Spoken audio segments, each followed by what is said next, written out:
सभी को नमस्कार। आज की वीडियो में बात करेंगे वर्णमाला। जैसे कि आपको विदित है कि जितने भी एग्जाम हो रहे हैं डी ग्रेड से लेके पीसीएस तक, आज के डेट में हिंदी से अच्छे खासे क्वेश्चन आते हैं।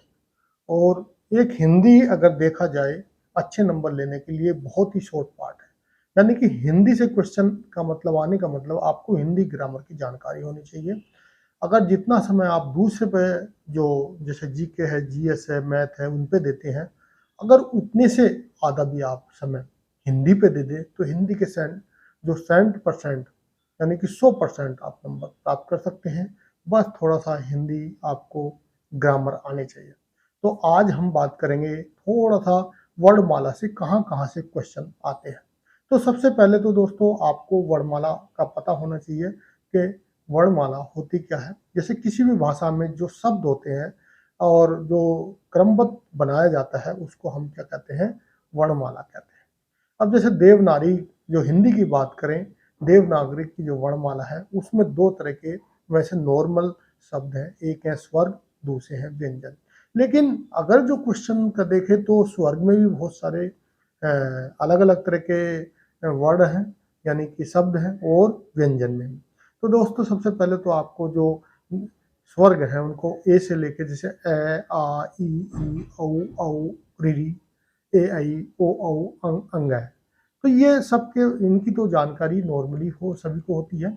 और जैसे व्यंजन है, और व्यंजन जो है आपको कैसे लेके है तक के जो व्यंजन है उनकी भी आपको जानकारी होनी चाहिए।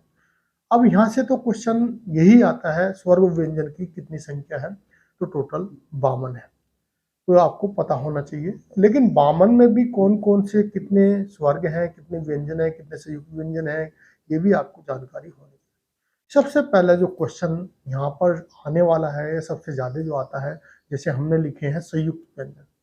दो या दो से अधिक व्यंजनों के योग से बने व्यंजन को संयुक्त व्यंजन कहते हैं। संयुक्त व्यंजन सिर्फ 4 हैं, आपको उनकी नॉलेज और बहुत ज़्यादा कहने मतलब संभावना होती है ऐसे क्वेश्चन पूछे। जैसे कक्षा पूछा जाता तो ये किस शब्द से मिलकर बना है, जैसे कै और श से मिलकर बना है। त्रय जो है तय और र से मिलकर बना है, और जो य है वो गैस और य से मिलकर बना है, और श्रय जो है श और र से मिलकर बना। तो आपको इनका सही जानकारी होनी चाहिए। जो संयुक्त 4 व्यंजन है वो किन किन शब्दों से मिलकर बने हैं। इसके बाद हम अभी देखते हैं और कहाँ से क्या क्वेश्चन आ सकते हैं। तो दोस्तों देवनागरी वर्णमाला है उसमें आपको जो मैंने बताए कैसे लेकर है तक, ये क्या है, व्यंजन है जो व्यंजन की श्रेणी में आते हैं। और इसमें पूछा जाता है बहुत ज़्यादा, अगर दूसरे क्वेश्चन आने की अपेक्षा है तो कंठ्य व्यंजन कौन से हैं, तालव्य व्यंजन कौन से हैं, मूर्धज्ञ व्यंजन कौन से हैं, दंत्य व्यंजन कौन से हैं, ओष्ठ व्यंजन कौन से हैं।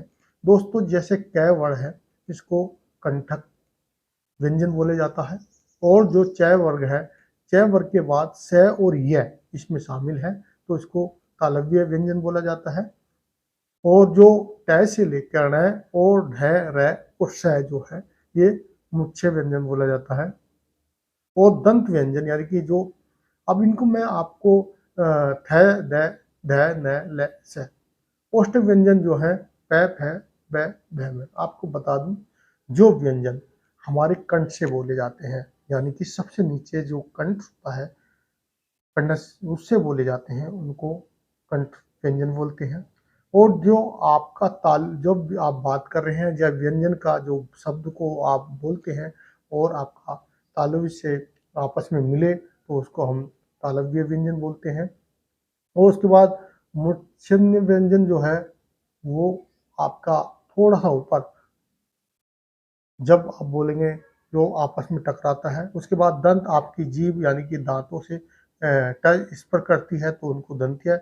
और जब आपका जीभ ये के बाद आपके होठ जब किसी शब्द को बोलते हुए आपस में स्पर्श करते हैं तो उनको ओष्ठ्य यानी कि ओष्ठ्य व्यंजन बोलते हैं।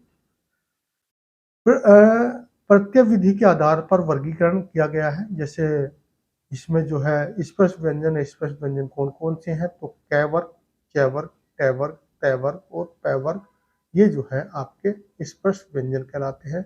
स्पर्श व्यंजन च, छ, ज, झ, चैवर को स्पर्शी व्यंजन कहते हैं। इसके अलावा जो है कुछ नासिक व्यंजन होते हैं, उत्प्रेक्ष्य व्यंजन होते हैं और कुटिक व्यंजन, पार्श्विक व्यंजन और अंत व्यंजन